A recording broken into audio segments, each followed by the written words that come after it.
Hello everyone, very warm welcome to my channel learning with Komal. आज की video में हम करेंगे principles and types of portfolio management. तो प्रिंसिपल्स क्या हैं हमारे पोर्टफोलियो मैनेजमेंट के और इसके क्या क्या टाइप्स हैं वो आज की वीडियो में हम डिस्कस करने वाले हैं। और जैसे कि आप जानते होंगे, पोर्टफोलियो मैनेजमेंट की इंट्रोडक्शन वीडियो इससे पहले आई थी जिसमें मैंने नेचर, स्कोप, मीनिंग और इंट्रोडक्शन ये चारों कवर करे थे प्रीवियस वीडियो में। अगर आपने वो वाली वीडियो वॉच नहीं करी है तो प्लेलिस्ट सेक्शन में आपको एक पोर्टफोलियो मैनेजमेंट की प्लेलिस्ट मिलेगी जहाँ पे आप पोर्टफोलियो मैनेजमेंट की सारी वीडियोस अकॉर्डिंगली वॉच कर सकते हैं। और चैनल पर न्यू है या फिर आपने अभी तक हमारे चैनल को सब्सक्राइब नहीं किया है तो मेरी आपसे एक हम्बल रिक्वेस्ट रहेगी, चैनल को सब्सक्राइब ज़रूर कर लें, बेल आइकन को ज़रूर प्रेस कर लें, क्योंकि ऐसी ही वीडियोस हम अपने चैनल पर लाते हैं जो आपके लिए काफ़ी ज़्यादा हेल्पफुल होती हैं। और वीडियो को लाइक और शेयर ज़रूर करें, अपने क्लास ग्रुप में ज़रूर शेयर करें, लाइक भी करें वीडियो को। चलिए फिर स्टार्ट करते हैं। तो जैसा कि आप स्क्रीन पे देख रहे हो, प्रिंसिपल्स ऑफ पोर्टफोलियो मैनेजमेंट, तो मेनली 6 प्रिंसिपल्स हैं जो कि फॉलो किए जाते हैं पोर्टफोलियो मैनेजमेंट के अंडर, और जिसको आपको हमने डायग्राम से शो किया हुआ है। Align strategy, align governance, close projects, lead actively, embrace risk और ट्रांसपेरेंसी। तो ये प्रिंसिपल्स हैं जिसके बारे में हम डिस्कस करेंगे। तो नंबर 1 हमारा आता है अलाइन स्ट्रैटेजी। अलाइन स्ट्रैटेजी हमसे क्या बोलता है? With reference to portfolio management, the align strategy refers to the formation of an appropriate as well as efficient strategy and its implementation at the appropriate time। तो simple सी बात बोली गई है, कुछ कॉम्प्लिकेटेड नहीं है कि अलाइन स्ट्रैटेजी क्या है। एक सही, एप्रोप्रिएट और एफिशिएंट स्ट्रैटेजी हमको बनानी है ना।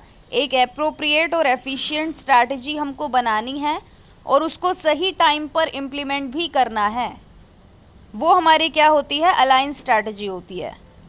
If N appropriate investment strategy is not formulated, अगर आपने एक एप्रोप्रिएट यानी कि सही इन्वेस्टमेंट स्ट्रैटेजी नहीं बनाई, या फिर investment strategy is not implemented, या फिर आपने बना तो ली लेकिन उसको इम्प्लीमेंट नहीं किया सही टाइम पर, then the investment in security will be merely a waste and the objective of the investor will not get fulfilled। तो सिंपल सी बात बोली गई है, अगर आपने स्ट्रैटेजी नहीं बनाई या फिर आपने बना भी ली और लेकिन उसको सही समय पर इम्प्लीमेंट नहीं करा, तो जो आपने इन्वेस्टमेंट करी थी सिक्योरिटीज़ में, एक इन्वेस्टर ने करी थी, वो क्या हो जाएगी? वेस्ट हो जाएगी और इन्वेस्टर के ऑब्जेक्टिव्स पूरे नहीं हो पाएंगे, फुलफिल नहीं हो पाएंगे। इसीलिए स्ट्रैटेजी इज़ मोर इम्पॉर्टेंट और उनका implementation is very important, right. तो दस the portfolio management must have an align strategy. तो अलाइन स्ट्रैटेजी का क्या मतलब है? सही स्ट्रैटेजी बनाना और उसको सही टाइम पर इम्प्लीमेंट करना। बहुत सिंपल सा मीनिंग था, कुछ भी कॉम्प्लिकेटेड नहीं था। अलाइन गवर्नेंस की बात करें तो the direction issued by the SEBI, security exchange board of India, as well as the regulation given under other act in relation to investment must be abided by the time of portfolio management। कि जब आप portfolio management बना रहे हो या फिर कोई investment strategy बना रहे हो, उसको फॉर्मुलेट कर रहे हो, तो आपको रूल्स एंड रेगुलेशंस का भी ध्यान रखना होगा। और रूल्स एंड रेगुलेशंस जो भी हमारे इन्वेस्टमेंट से रिलेटेड होते हैं, हमारे जितने भी एक्ट बने हुए हैं इन्वेस्टमेंट से रिलेटेड, उन सभी को आपको कंसीडर करना होगा। सेबी जो सारे रूल्स एंड रेगुलेशंस जो है बनाते हैं, इशू करते हैं, और उनका हमें पालन करना होता है, राइट। तो an investor may have to bear penalty in case of their neglection, कि अगर इन्वेस्टर ने नेग्लेक्ट कर दिया, किसी भी रूल एंड रेगुलेशन को इग्नोर कर दिया, तो इन्वेस्टर को क्या भुगतना पड़ेगा? जुर्माना, पेनल्टी भुगतनी पड़ेगी। तो thus it is also essential for portfolio management to have align governance. तो इसीलिए अलाइन गवर्नेंस होना बहुत ज़रूरी है। जब आप पोर्टफोलियो मैनेजमेंट अपना कंस्ट्रक्ट कर रहे हो तो आपको सब कुछ ध्यान में रखना, right. Third point is close projects. Third principle है हमारा क्लोज प्रोजेक्ट। तो पोर्टफोलियो मैनेजमेंट में close project have their relation to the fact that the investment strategy must be in tune with the investor's need and objective. That is, an investment strategy must be such which can be meet the objective of the investor. तो यहाँ पे हमसे बोला है कि portfolio management में क्या होता है, close project have their relation to the fact. Close projects का संबंध होता है फैक्ट के साथ। किस फैक्ट के साथ? that the investment strategy must be in tune with the investor need and objective। कि आपकी मतलब इन्वेस्टमेंट स्ट्रैटेजी कैसी होनी चाहिए, इन्वेस्टर की ज़रूरतें और उसके ऑब्जेक्टिव्स के अकॉर्डिंग होनी चाहिए इन्वेस्टमेंट स्ट्रैटेजी। तो क्लोज प्रोजेक्ट का रिलेशन होता है इन्वेस्टमेंट स्ट्रैटेजी के साथ, और इन्वेस्टमेंट स्ट्रैटेजी क्या बोलती है कि हमें इन्वेस्टर की नीड और ऑब्जेक्टिव के साथ ही चलना है। और investment strategy must be such, investment strategy कैसी होनी चाहिए, जो कि इन्वेस्टर के ऑब्जेक्टिव्स को मीट कर सके, पूरा कर सके और फुलफिल कर सके। तो this principle must be essential followed at the time of formulation of a portfolio. तो ये प्रिंसिपल जो है वो फॉलो किया जाना चाहिए, ज़रूरी फॉलो किया जाना चाहिए जब आप एक पोर्टफोलियो फॉर्मुलेट कर रहे हो, बना रहे हो, तब उस टाइम पर। Let's talk about the another principal that is lead actively. तो लीड एक्टिवली की बात करें तो active leadership is the fourth principle of portfolio management. कि हमारा जो एक्टिव लीडरशिप है वो फोर्थ प्रिंसिपल है हमारे पोर्टफोलियो मैनेजमेंट का। और इस प्रिंसिपल में क्या होता है, all those securities of the capital market must collectively be given equal importance. तो इस प्रिंसिपल में हमने जितनी भी सिक्योरिटीज़ में इन्वेस्टमेंट किया है, हम क्या करेंगे, उसको इक्वल इम्पोर्टेंस दी जाएगी उसमें, ठीक है। जो भी इन्वेस्टर ने जिन जिन सिक्योरिटीज़ में इन्वेस्ट किया है उन सभी सिक्योरिटीज़ को बराबर की इम्पोर्टेंस दी जाती है। Moreover an individual security must be given an importance up to the extent to which it affect the planned portfolio। तो अब यहाँ पे बोला गया है कि individual security must be given, individual security must be given an importance, यानी कि एक एक सिक्योरिटी को उसकी इम्पोर्टेंस मिलनी ही चाहिए अप टू द एक्सटेंट, एक लिमिट तक, ताकि जो है हमारा पोर्टफोलियो जो है उससे अफेक्ट ना हो। बेसिकली यहाँ पे ये बोला गया है कि हमारे पोर्टफोलियो का पार्ट है वो सारी सिक्योरिटी, है ना। तो एक एक सिक्योरिटी को जो है इंडिविजुअल इम्पोर्टेंस दी जानी चाहिए। लीड एक्टिवली हमसे ये बोलता है। अदर वर्ड में बात करें, a portfolio must be able to lead every security actively. तो सिंपल सी बात बोली गई है कि पोर्टफोलियो कैसा होना चाहिए, जो कि सभी सिक्योरिटीज़ को एक्टिवली लीड करे, सभी सिक्योरिटी को एक्टिवली लीड करे। नाउ अब हमारा आता है एम्ब्रेस रिस्क। तो एम्ब्रेस रिस्क हमसे क्या बोलता है, ये हमारा फिफ्थ प्रिंसिपल है। Investment in the capital market is full of risk. ये हम जानते हैं कि कैपिटल मार्केट में जब हम इन्वेस्टमेंट करते हैं तो रिस्क तो होता ही है। तो it is essential for every investor to have knowledge of risk before making investment in the capital market.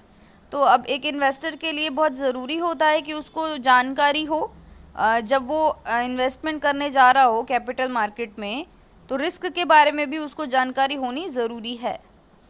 Receiving of maximum return on the investment is possible only due to the presence of the risk. कि जब maximum return receive हो रहा है एक investment पर, तो ऐसा तभी पॉसिबल है जब रिस्क भी है। That is the presence of risk in the investment is helpful in making the maximum return available। क्योंकि रिस्क है तभी तो मैक्सिमम रिटर्न मिल रहा है। ओके, तो a balance must be establish between the risk and return. तो एक balance बनाए रखना बहुत ज़रूरी है हमारे पोर्टफोलियो मैनेजमेंट में, रिस्क और रिटर्न के बीच का। और ये फंक्शन जो है परफॉर्म किया जाता है by making an evaluation of the risk from time to time. जब हम रिस्क को टाइमली इवेल्यूएट करते हैं, टाइमली हम अपने पोर्टफोलियो को रिव्यू करते हैं, तब हमारा जो है रिस्क बैलेंस में रहता है। जब हम टाइमली रिव्यू नहीं करेंगे, हम ऐसे ही छोड़ देंगे, तो ऐसा नहीं होता। ओके, तो इसीलिए होना ज़रूरी है। Now let's talk about the last principle, that is transparency. So transparency हमसे क्या बोलता है? लास्ट प्रिंसिपल है, it is essential to have transparency in the task of the formulation of a portfolio. कि इसका हिंदी मीनिंग होता है पारदर्शिता, राइट। तो बहुत ज़रूरी होता है ट्रांसपेरेंसी होना जब हम एक पोर्टफोलियो को फॉर्मुलेट कर रहे हैं। तो it must be clear to an investor that in which security and which proportion in his capital being invested, so that the trust of the investment towards the portfolio formation can be maintain. तो simple सी बात बोली गई है कि investor को पता होना चाहिए कि वो कौन कौन सी सिक्योरिटीज़ में इन्वेस्ट कर रहा है और कितना कितना प्रोपोर्शन किस किस सिक्योरिटी को उसके फंड में से मिल रहा है। तो ये सब उसको पता होना चाहिए, ताकि जो है उसका जो ट्रस्ट है पोर्टफोलियो फॉर्मुलेशन में वो भी बना रहे, विश्वास जो है वो बना रहे।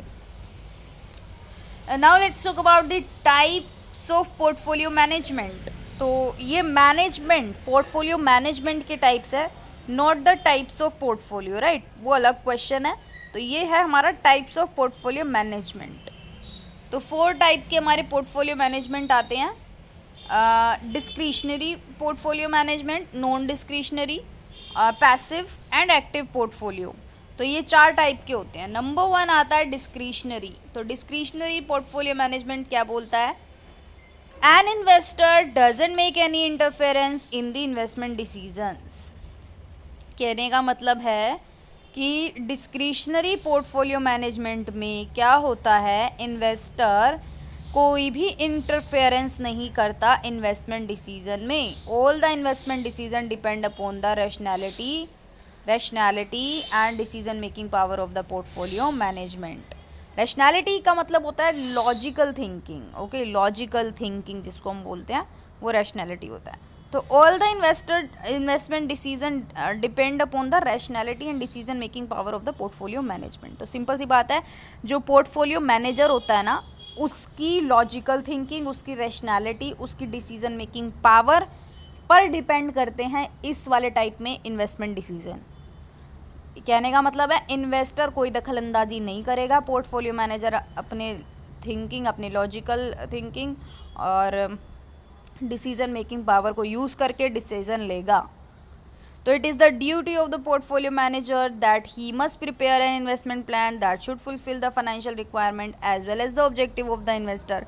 तो इसीलिए इस वाले डिस्क्रिशनरी पोर्टफोलियो मैनेजमेंट में क्या होगा, ये ड्यूटी होगी पोर्टफोलियो मैनेजर की कि वो उस तरीके का ही प्लान प्रिपेयर करे जो कि इन्वेस्टर के फाइनेंशियल रिक्वायरमेंट और उसके ऑब्जेक्टिव्स को फुलफिल करे।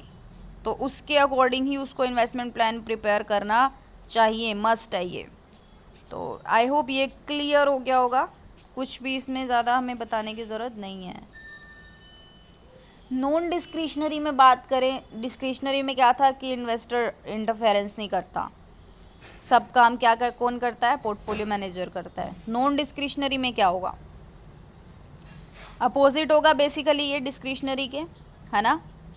Under it the portfolio manager provide consultation to the investor. यहाँ पे सिर्फ और सिर्फ सलाहें दी जाएंगी, एडवाइजेस दी जाएंगी, कंसल्टेशंस दी जाएंगी इन्वेस्टर को रिगार्डिंग इन्वेस्टमेंट। ओके, तो जो पोर्टफोलियो मैनेजर है वो सिर्फ और सिर्फ डिस्क्राइब करेगा इन्वेस्टर को कि कौन सी सिक्योरिटी में इन्वेस्टमेंट करना सही रहेगा and in which security the investment will not be appropriate, और कौन सी सिक्योरिटी में इन्वेस्टमेंट करना सही नहीं रहेगा, and which security can provide higher return, और ये भी बताएगा कि कौन कौन सी सिक्योरिटी हाई रिटर्न प्रोवाइड करा सकती है। तो आप जानते हो high return is equal to high risk, है ना। तो the final investment decision is taken by the investor himself. यहाँ पे डिसीजन कौन लेगा? इन्वेस्टर लेगा। डिस्क्रिशनरी में क्या था? कौन डिसीजन लेता था? पोर्टफोलियो मैनेजर लेता था। इन्वेस्टर कोई दखल अंदाजी नहीं करता था, कोई इंटरफेरेंस नहीं करता था। बट नॉन डिस्क्रिशनरी क्या है? उसका अपोजिट है। यहाँ पे सिर्फ और सिर्फ पोर्टफोलियो मैनेजर चीज़ों को डिस्क्राइब करेगा इन्वेस्टर के आगे और इन्वेस्टर ही फैसला लेगा अपने आप। तो under the non discretionary portfolio management, investor has to take decision with regard to interest himself. Okay, now third point, that is active portfolio management. तो active portfolio management से आप क्या समझते हो? A group of member is included under the active portfolio management. मतलब group of members included होते हैं active portfolio management में, which help in active decision making by conducting research and analysis. तो यहाँ पे बोला गया है ग्रुप ऑफ मेंबर इंक्लूड होते हैं एक्टिव पोर्टफोलियो मैनेजमेंट में, जो कि हेल्प करते हैं एक्टिव डिसीजन मेकिंग में, जिसमें हम क्या करते हैं, रिसर्च को भी कंडक्ट करते हैं, हम रिसर्च करते हैं, हम एनालिसिस करते हैं, एक्सटेंसिव लेवल तक हम करते हैं बिफोर मेकिंग कैपिटल इन्वेस्टमेंट। जब हम इन्वेस्टमेंट करने जा रहे हैं, मतलब अभी हमने करा नहीं है, उससे पहले हम क्या करेंगे, एक एक्टिव डिसीजन लेने के लिए हम रिसर्च कंडक्ट करेंगे, हम एनालिसिस करेंगे एक्सटेंसिव लेवल तक, और तब जाके हम कोई डिसीजन लेंगे। उसको क्या बोलते हैं, एक्टिव डिसीजन। और ये हमारा आता है एक्टिव पोर्टफोलियो मैनेजमेंट में। तो मेन ऑब्जेक्टिव क्या होता है इस टाइप ऑफ पोर्टफोलियो का मैनेजमेंट का, क्यों हम इतनी रिसर्च कर रहे हैं, क्यों हम इतना एनालिसिस कर रहे हैं, क्योंकि हमें मैक्सिमम रिटर्न चाहिए मिनिमम रिस्क पर। तो बेसिकली यही पॉइंट है कि यहाँ पे मैक्सिमम रिटर्न प्रोवाइड, इस पोर्टफोलियो मैनेजमेंट का ऑब्जेक्टिव यही होता है कि मैक्सिमम रिटर्न प्रोवाइड करना इन्वेस्टर को मिनिमम रिस्क पर, कम से कम रिस्क पर। पैसिव की बात करें, अब पैसिव की बात करेंगे तो पैसिव में क्या होगा, एक्टिव का उल्टा होगा basically passive. Under the passive portfolio management, an investment plan is prepared on the basis of indices only, without involving any type of research and analysis. तो एक्टिव में हम क्या कर रहे थे, रिसर्च कर रहे थे, एनालिसिस कर रहे थे, लेकिन पैसिव में ऐसा कुछ नहीं कर रहे हम, ना रिसर्च कर रहे हैं ना एनालिसिस कर रहे हैं, सिर्फ और सिर्फ आंकड़ों के बेस पर, इंडिसेस के बेस पर अपना इन्वेस्टमेंट प्लान प्रिपेयर कर रहे हैं। तो this management is based on the assumption that the investment made for a long term are based on low cost and this will provide better return automatically। यानी कि ये जो पोर्टफोलियो मैनेजमेंट होता है हमारा पैसिव वाला, ये किस अजम्पशन पर बेस करता है कि जो इन्वेस्टमेंट है वो लॉन्ग टर्म के लिए होती है, जो कि बेस्ड होती है लो कॉस्ट पर, क्योंकि आज हम उस इन्वेस्टमेंट को लो कॉस्ट पे ख़रीदेंगे और आने वाले टाइम में कुछ सालों बाद उसका जो प्राइस है वो ज़्यादा हो जाएगा, बेटर रिटर्न उनको ऑटोमेटिकली मिल जाएगा। तो ये अजम्पशन पे वो चलते हैं इन्वेस्टर जो पैसिव पोर्टफोलियो मैनेजमेंट में। ओके, तो ब्रीफ में हम बात करें तो above mentioned principle and types of portfolio management हमने पढ़े। Investor can select any type of portfolio management on the basis of his requirement and objective. तो अपने रिक्वायरमेंट एंड ऑब्जेक्टिव के अकॉर्डिंगली इन्वेस्टर चूज़ कर सकते हैं, but the portfolio management must be based on the above mentioned principles. लेकिन जो हमने जो प्रिंसिपल्स पढ़े उसके अकॉर्डिंगली होना चाहिए। आई होप गाइज आज की वीडियो आपके लिए काफ़ी ज़्यादा हेल्पफुल रहेगी। वीडियो को लाइक शेयर कमेंट ज़रूर करें, सब्सक्राइब ज़रूर करें चैनल को। प्लेलिस्ट आज तैयार हो जाएगी, प्लेलिस्ट ज़रूर वॉच करें और थैंक यू सो मच।